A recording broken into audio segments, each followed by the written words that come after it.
Hello, everybody. Welcome back. This is episode 5 of Crunch Time Crossover. I am your host, Isaac, back at it again. Like I said, with the 5th episode, second episode of the new year.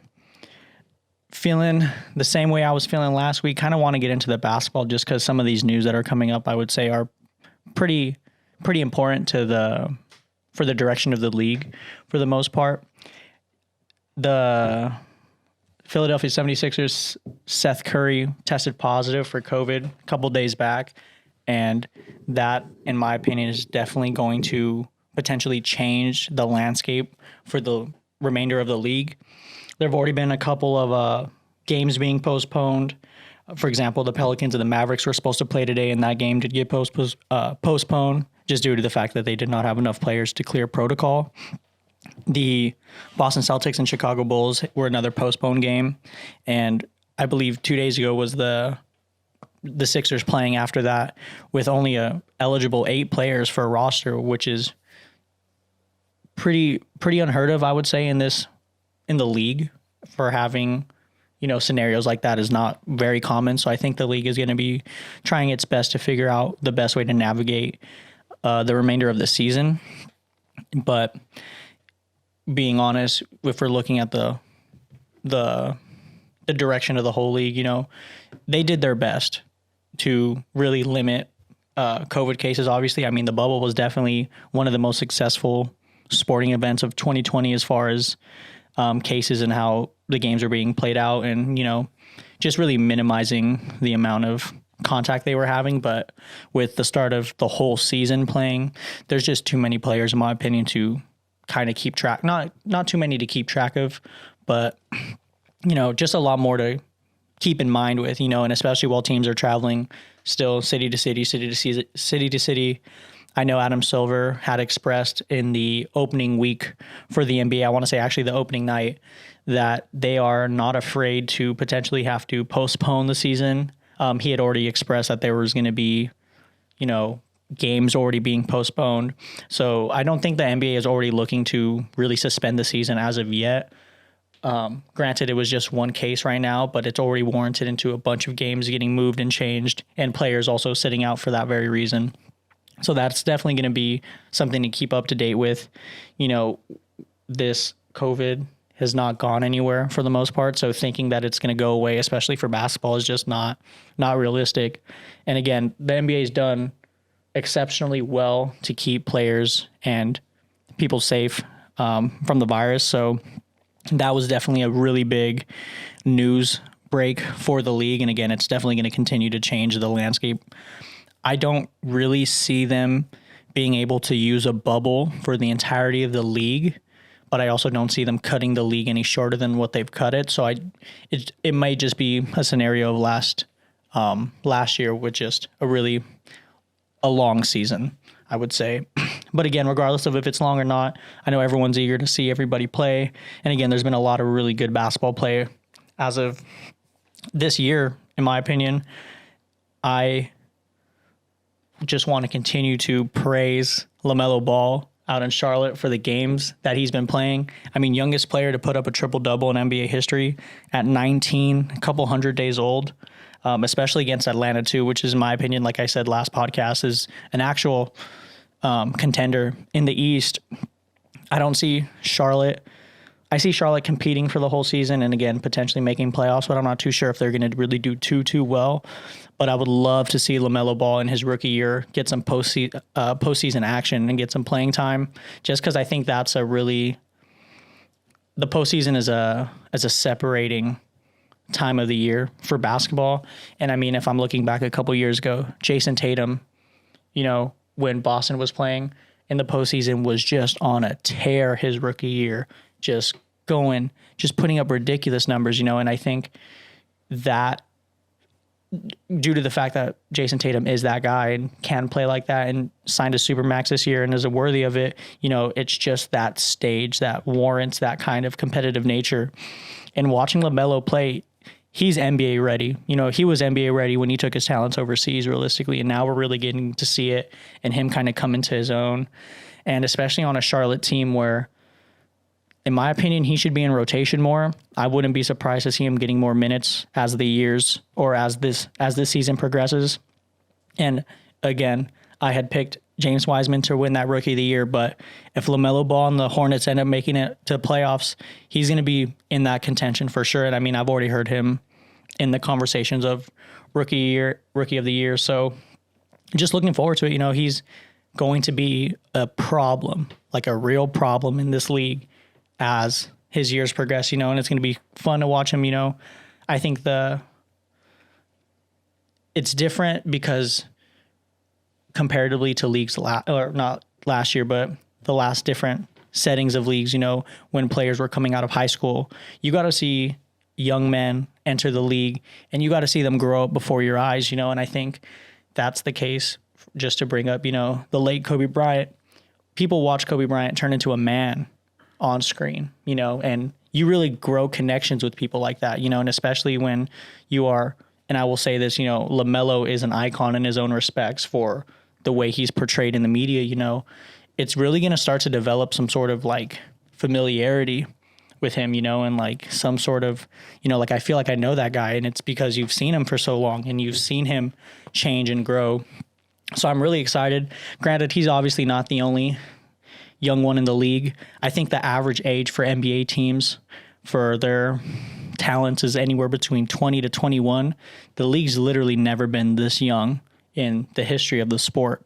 And granted, I don't think it's a bad thing, but I think there is a lot of knowledge that comes with age. And it does seem to be that, you know, there's not a lot of older players potentially mentoring these young guys to help them navigate the sport that they're in. And granted, the climate's changed, obviously, but I just think of like Rondo going to Atlanta, you know, didn't necessarily have to do that, but I'm sure he saw something in that Atlanta team that he feels like he could pass on to that generation, you know, and ultimately that's really going to help the development for everybody on that Atlanta team.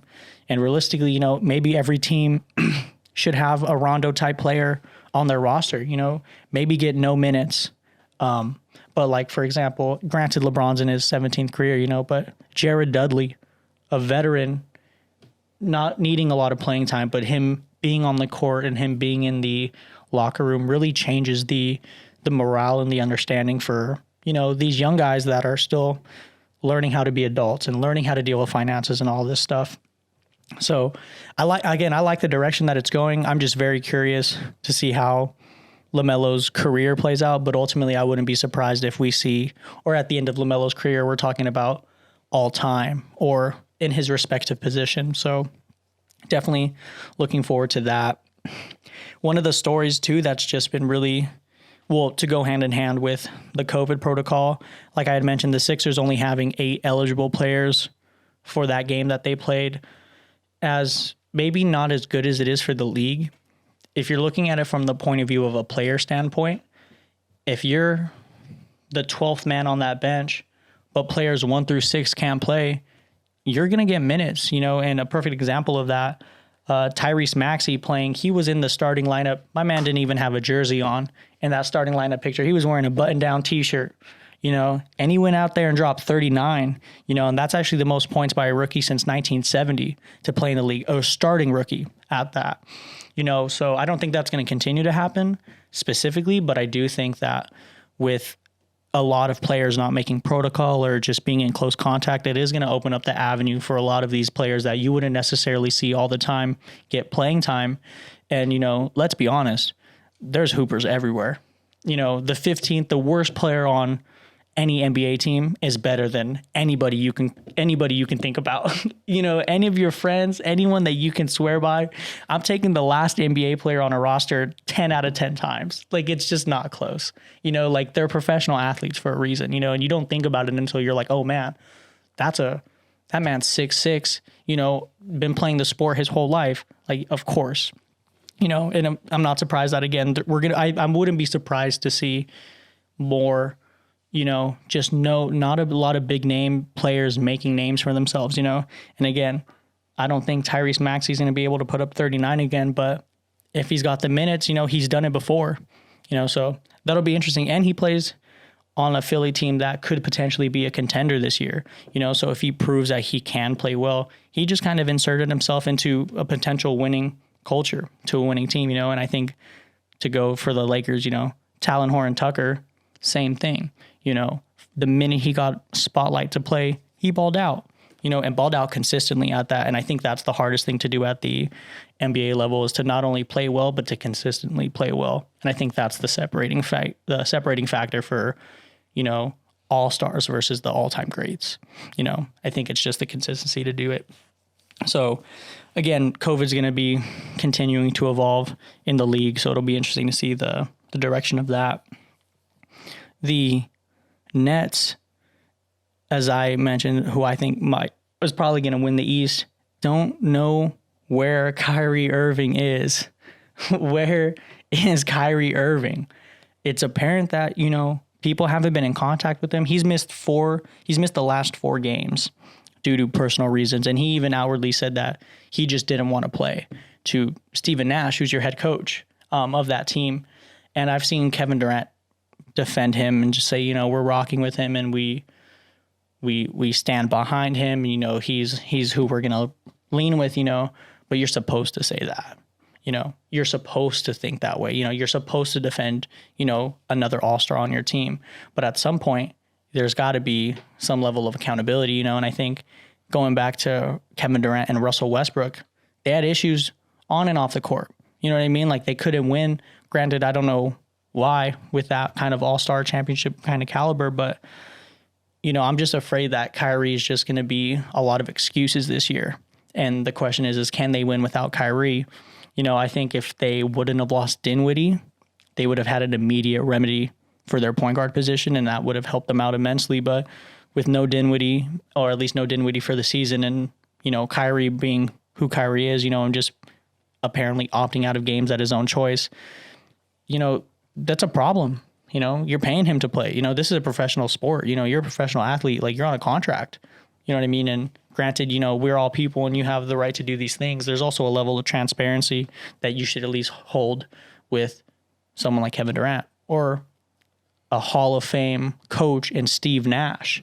You know what I mean? So it's just really interesting. I still think Brooklyn's one of the deepest teams in the league. I think they're one of the more well-rounded teams in the league. So I don't really seeing it play too much of a factor.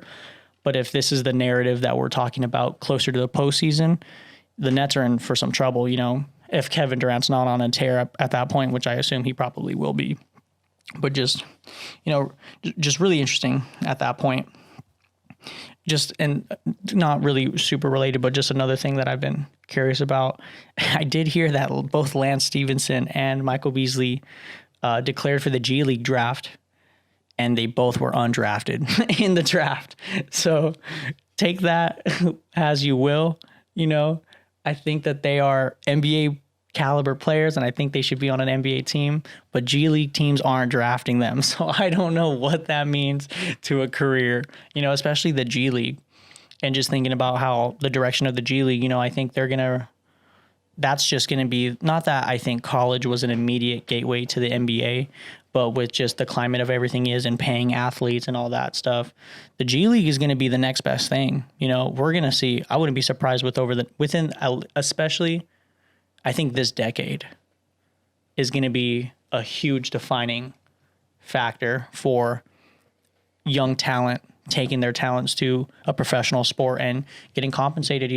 Realistically, these colleges make so much money off of these kids, and it's, I'm not in a position to speak on it because, I don't talk in figures like that, but they should get paid, in my opinion, or they at least should have some sort of something to help them out, because they need help too, and that's the whole point, is they're doing that in college to get to that next level, and if that's not supplementing their needs, it's a good thing that the league has the G League for them, you know what I mean, can immediately help them out. So it'll be really interesting with that, I think next podcast, I think I'll probably kind of break that down just a little bit more, just because I think that's been always a really big conversation, especially as it started entering the atmosphere of players, not wanting to go to college. And, realistically, just bringing it back to LaMelo, taking it into his own hands, and maybe not his own decision, but wanting to play overseas. I wouldn't be surprised if that was also the case for a lot of other players. Maybe the G League wasn't a good option, or something sounded more enticing overseas. What are these colleges going to do realistically? Like, what are these institutions supposed to do if there's not players playing for, their university? So just really interesting, something that I've always thought about. And again, just trying to circle back to just the current status of the NBA right now. I'm looking at these standings for the league, and I wouldn't say that I'm very surprised that some of the Western Conference, as of the teams that are in the 1 through 8, the Eastern Conference is looking about what I thought it was going to look like. I'm just surprised that the Raptors are doing as poorly as they've been playing. I think that's going to be the most, in my opinion so far, just the most disappointing team, for the kind of caliber that they have, the types of games they've put out over the past couple seasons, for them to only go 2-7. And granted, yes, it's 10 games into season, but man, those games are going to pick up quick, and if you just can't get it together, you're 10, 15 games out by the middle of the season. You have a hard time getting back into that eighth seed. I had said that I thought the Bulls were going to be the last team in the East. They're technically sitting at 12th in the East, and they've actually been playing pretty well. I'm a fan of that Bulls roster. I like Lauri Markkanen. I think Zach LaVine should get a little bit more respect, but I just didn't think that the Raptors or the Wizards were going to be playing this bad this early on, in my opinion. It's just really surprising, and I think that's one of my favorite things about the league, is just seeing how well these teams do. Speaking on LaMelo again, the Hornets have made their way to 6th in the East. They're 6-5 right now, actually tied with the Magic for the 5th seed. I am excited to see them potentially make playoffs and see LaMelo play some postseason basketball, just because I think he is that kind of caliber player. I don't know if they'll be able to close out the Sixers or the Celtics or the Nets. I mean, technically the Nets are in the 9th seed at 5-6, but again, I'm not even betting on them being anywhere near that by the time March and April comes around. Granted, if the season is still going on at that point. But yeah, the East is looking overall what I'd assume. Philly and Boston are both 7-3. So, like I said, they're probably not going to be moving from that space very often. And Milwaukee's sitting at 4. It's just the same Milwaukee team, in my opinion. So, granted, they got Drew Holiday. If I'm comparing them to other talent, I know they can beat Philly. Boston is probably the toughest challenge for them. But if they fight, or if they have to play the Nets in the Eastern Conference Final, I'm taking Kevin Durant's team 10 out of 10 times, in my opinion. There's just with what Kevin Durant does, especially on the defensive side. I've seen Kevin Durant get postered more this season than I've ever seen him, but I think that means that he's playing defense. He's putting himself out there to get in the driving lanes, and to try to contest these shots from guards for a big man, and it's kind of hard to do sometimes, especially if the narrative of oh, you got dunked on or you got crossed, but Kevin Durant's been taking those kind of assignments, he's been stepping up on both sides of the ball, and I do see him being the leader of that Brooklyn team. Again, it's just where is Kyrie Irving? Where is Kyrie? I want to know so bad. I hope he's okay. Going over to the Western Conference, if I were to say that the Lakers are number 1 in the West, would you really be surprised at this point? Because, best team in the league, in my opinion, they're technically, as of right now, 8-3, which is the best team in the NBA. They're just too deep. And the fact that LeBron's doing what he's doing in his 18th year, somebody give that man his roses before something happens. You know what I mean? Someone's got to give LeBron his due respects before something terrible happens, because for us to sit here and not give him the respect that he's due is just absolutely absurd. I've been surprised, Clippers are 7-4. Suns are 7-4 at the 2nd and 3rd seed for the West. Man, I like Phoenix. I like Phoenix a lot. I think DeAndre Ayton is a freaking monster.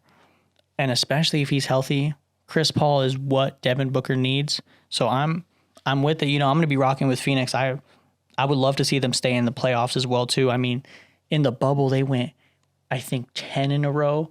They won 11 games in a row and just missed out of the play-in because they lost the tiebreaker. They should have let them play, in my opinion. Like, I would have loved to see Devin Booker in like an actual elimination game to get into the playoffs. Again, I still think the Lakers are bound to win it last year, but I think Devin Booker finally has what he needs to get over that hump of no playoffs his entire career. So I'm liking it a lot. And again, I had said it. I'd mentioned Kevin Durant for being my MVP pick for the accolades this year. But the Warriors went from being one of the worst teams in the West to being the fifth. They're 6-4. They won a couple games back to back. And Steph's playing like an MVP.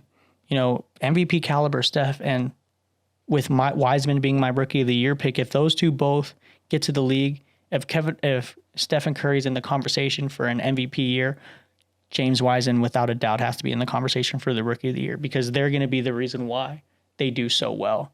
I don't think Wiseman carries the load by himself and helps Steph alone.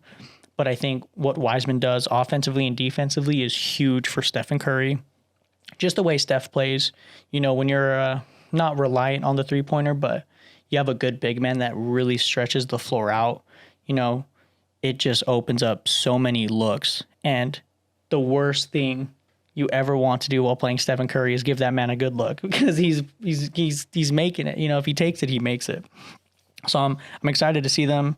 Surprisingly, the Thunder are technically the 8th seed at 5-4, but there's 4 teams currently in the West that are tied who have a record of 5-4. We have the Mavericks, the Trailblazers, the Thunder, the Spurs, and the Nuggets. And like I said, there's no chance that these teams get separated by more than 4 games throughout the season. Like, I would really see their last play-in being separated by 2 or 3 games just because the West is just too tough, and especially with their divisions, depending on teams, if they win the tiebreaker or if they win within their conference, it's really going to change a lot. I just only see the Eastern Conference just getting separated by a lot of games just on those lower seeds. And I just want to confirm what I said. The Timberwolves are last in the West. I'll repeat it one more time. They're last in the West, Anthony Edwards has just been playing ball like he just is kind of comfortable playing ball, like it doesn't. He also, not to say he is the reason why they lost the game last week, but on an open look, instead of going for an easy bucket, he just looked outside and he had to get talked by Ricky Rubio at the end of that game, and I think it's just showing the fact that he's still a kid, and it's hard to pay attention to things like that, but the Timberwolves are last in the West, just for the record. So that's been the basketball side of it. I was looking up at ESPN, and they did have their top 10 in the league ranking. So I'm just going to go what ESPN said in order for their top 10. 10th team off their ranking was Utah. Utah's currently sitting on the 4th in the West. In my opinion, would be surprised if Utah were to make the playoffs, and I think that's just if they were able to close out more series against some of these teams. But ESPN had Utah ranked at 10. They had the Mavericks ranked at 9, and Lucas played not very well. And the game that got postponed today was supposed to be Kristaps' games back. So once those two get back in the rhythm, I definitely see them picking it up again. Golden State at 7. Brooklyn going to 6. They had Philly at 6. Forgive me. Brooklyn at I think I counted that wrong. They had Milwaukee in the top 5, and then 4, 3, 2, 1 was the Clippers at 4. Phoenix sitting well at that 3rd seed. I'm gonna be excited to see Phoenix play more. Like I said, the number one team in the East, based off of this top 10 ranking, is Boston at number 2. And they had, of course, LA sitting at number 1 overall in the league. I realistically don't see 1 through 3 or 4 changing very much. I think Phoenix is going to be good all year, but I think they're going to move out of that top 4 potentially for playoffs just because it's going to be a long season. I see Chris Paul picking it up and definitely keeping the load on it for his side, but long season, and especially if there is a postponement for the season or a break for the season, I think that's going to play a really big part, especially for the players that have already had to deal with that. If it's a team, for example, that didn't get to play in the bubble, not being able to play for so long and then jumping back into it might be a little bit harder.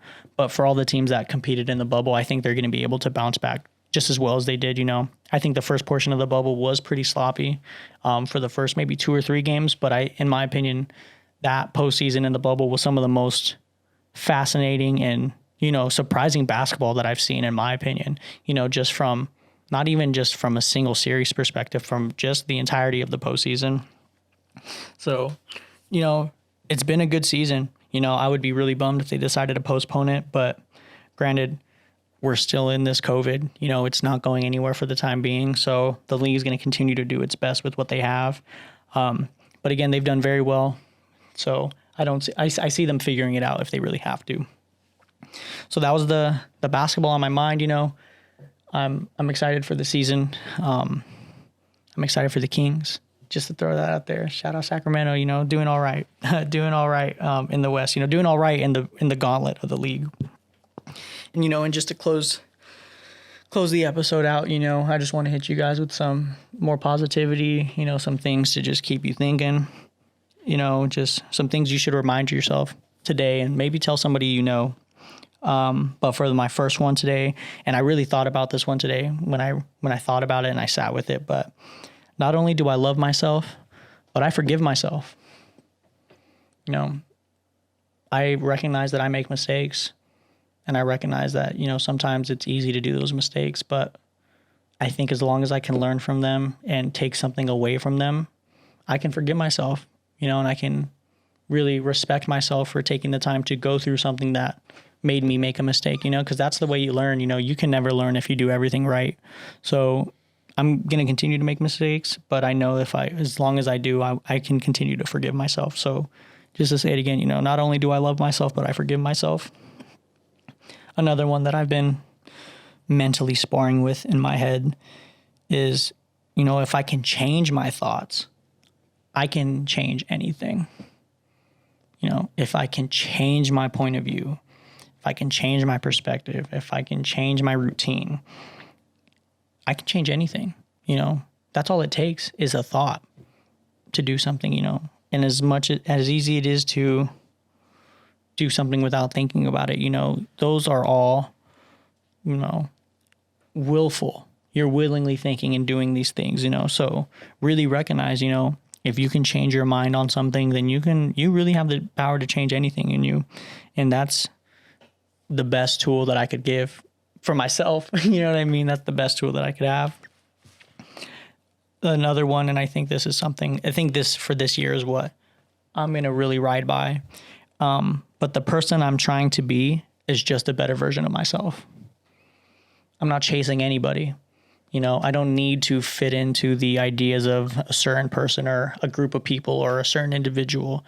I just need to be a better me, and ultimately that's all I want. I don't care for these other things. I care for myself now. I care for my life and for my thoughts and for my feelings, and I think those get better if I get better. So, I want to be a better person, but I want to be a better me ultimately. And I think I'm going to be able to do that this year for 2021. Another just food for thought, just really sitting by this is so hard, but no matter what happens, I'm going to stay positive. And that's the hardest thing to do. It's the hardest thing to convince yourself sometimes to stay positive and to be okay, or to convince yourself you're okay, but I'm going to do it. It might take a while. Sometimes it takes longer than others, but no matter what, I'm going to continue to be positive, or at least as positive as I can. And my closing one for you guys, and I think this is a beautiful one, and I think this is something that I remind myself of these things, but I think this one specifically is something that I really think means a lot to me and is really going to, like I said, really shape this year for me. But my past is not a reflection of my future. What I went through in life isn't what I'm destined for in life. What I feel and what I'm struggling with isn't my reality for the rest of my life. It was a period of time, and I'm blessed that I went through it, and I have a perspective to go through with something else, but I think that's something that I really feel today, is just my past is just not a reflection of my future, and to go hand in hand with, if I can change my thoughts, I can change anything. So I think that's a beautiful thing about a lot of these is they're all the same. They all say the same thing and they all mean the same thing. It's just how you choose to apply it. But I hope those mean something to you. I hope they mean something enough to you to tell somebody, and to really uplift them, because we all need it. I will just say that 2021 has already been pretty wild. Like we've had some unbelievable things happen within the first week of the year, and it is as to be expected. But it's important to, not lose sight of yourself in these things and not to get caught up in certain things and to just, be you as best as you can be for yourself, and I think if you do that for yourself, your life is good. And that's, I want a good life, Drake said it, life is good. You know what I'm saying? Life is good. So thank you for listening. Episode 5 in the books. We're 5 deep. You know what I'm saying? I'm almost out of Baker's dozen. I got a full handful of these episodes. So I hope you guys are enjoying them. If there's anything you guys would like to hear me talk about, my socials, they don't change at Over Easy Isaac on both Instagram and Twitter. Please hit me up. Reach out to me. I really appreciate everyone who's told me that they've listened to the podcast as well. Thank you guys. You guys are enough for me to continue to want to do this, and continue to put my thoughts out there. So yeah, thank you for listening. I'll be waiting for you guys to hit me up about episode 6 next week. Deuces.